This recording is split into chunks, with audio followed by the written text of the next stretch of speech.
Hey, what's going on, internet? In this video, we're going to talk about some crazy motion graphics right here inside of After Effects. And as always, you can download our project files for free if you want to follow along. Our first technique, we're going to create this really cool Flickr title.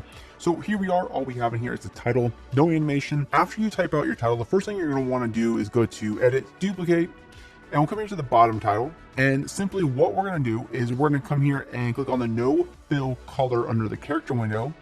And you might need to click on Stroke Color, and you might need to turn that on, but here's what we have. You can change the stroke width right here. I have mine set to 2. And then we're going to turn our top title back on, and simply we're going to open this up, go into animate, and we're just going to add an opacity to this. We'll come here, set the opacity to 0%, open up range selector 1, and we'll set our start up to maybe at 50% or something like that. And then we'll come here to offset, alt click the stopwatch, and we're going to type in wiggle, open parenthesis 5 comma say 50, and you're gonna get this flicker here, and that's cool. So what we're gonna want to do is come here to the advanced tab, set this to randomize order, make sure that's set to on, come here to ease high, set that up to 100%, and the ease low to 100% as well. So now we'll have a flicker title in here. We can adjust how much is being flickered by the start percent, so we lower this, there'll be less letters being flickered in here. So it's completely up to you how you want to use this, but that's a really cool first technique. All right, so the next technique, I want to talk about background here. I want to keep it simple, but I want to be able to show you how you can implement a background image and a little bit of this flicker design that you see here. It's really cool. So obviously we want to bring in a video, an image. I just have this still image here. I think it's really cool. So what I want to do is kind of crop this in here and fit this perfectly. So I'm going to create a new solid, and we'll click OK. And all we're going to do is we'll S our keyboard for scale, and I'm going to scale this down. I'll bring this layer right above our video or image, and I'll set the track matte of our image to alpha matte, and this will take the form of that matte. So now I can perfect how I want this to be in here. So I can break the chain for scale, hit this on my keyboard, and I can, bring down the Y value here. And this will allow me to create more of a proportional border around our image.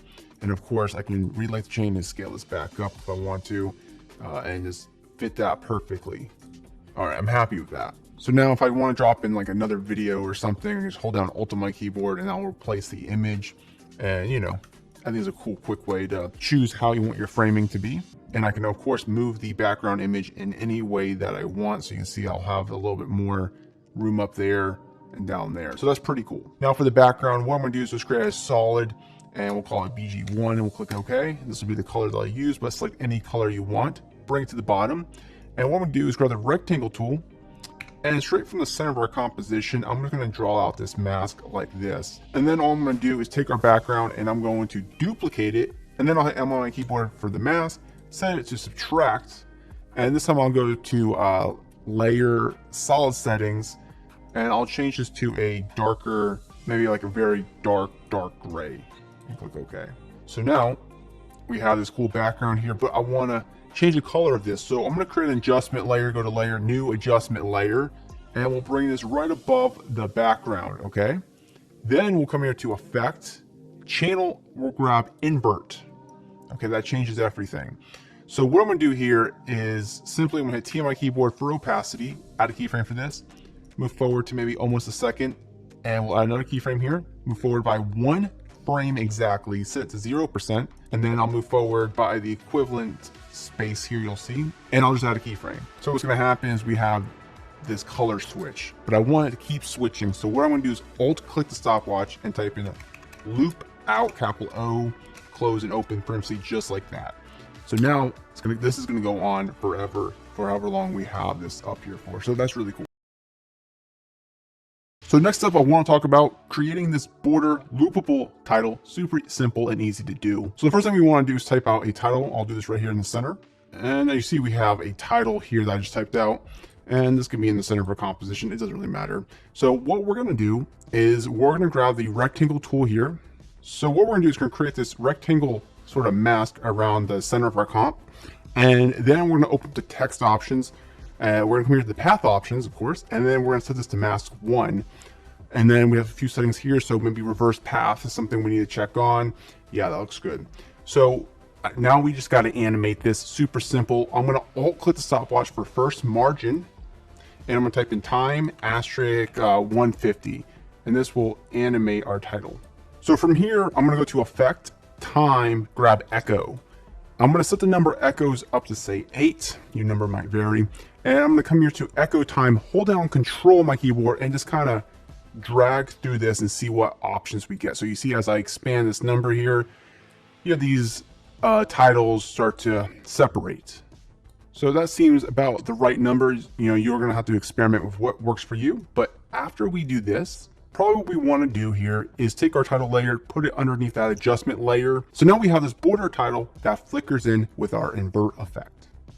So next up, I want to talk about creating these unique line animations that are just really cool and just some other ways to add detail to your comp. Just extra, like I said, these are crazy motion graphics. There's a number of ways we can do this. The first thing I'm going to do is come here and grab the ellipse tool, click on the word fill, set it to none, click OK, and make sure stroke is enabled to solid color. You can use whatever stroke width that you want right here. So what I'm going to do is just draw this weird ellipse like this, okay?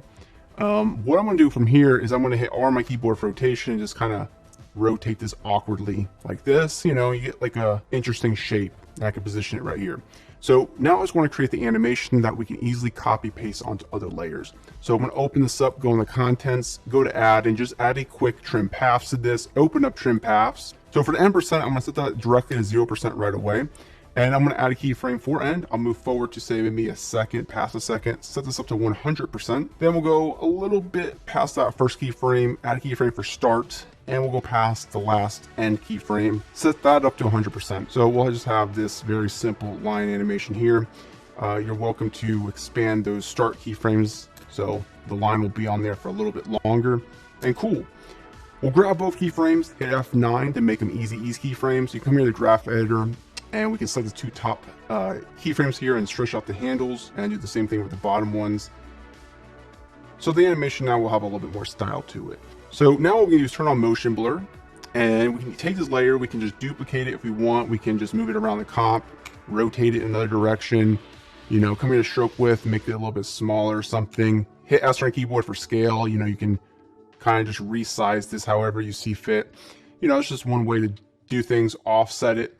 Now we can create something even more crazy. I can come here, grab the pen tool, and maybe I'll just draw a frame here, click a point over here, drag out this handle, you know, click down over here and just start creating these loops, right? But what we're going to do is create this really cool and unique path.